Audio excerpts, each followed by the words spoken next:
الرحيم. دلوقتي هنعرف ازاي ان في ويندوز 7 ازاي نضيف اللغة العربية زي ما احنا شايفين كده هنا تحت زي ما معانا في الماوس.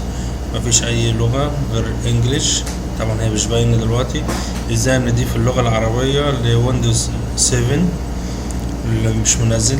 بنفتح كنترول بانل، اوكي. بعد كده نخش على region and language، اوكي.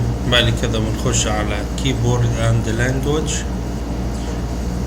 نعمل change keyboard، نخش هنا بنعمل add،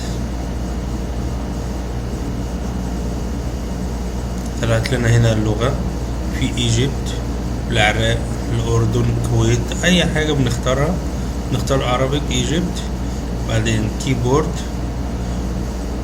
بنحط علامة صح داخل مربع اللي هو عربيك 101. بعد كده بنعمل اوكي،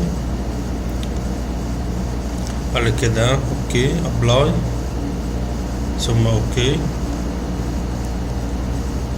بعد كده اوكي. في النهاية هنا بنشوف عندنا ظهرت الايقونة حاطط اي ان اللي هي انجلش، تك عليها ندوس عليها تطلع لنا انجلش عند عربيك.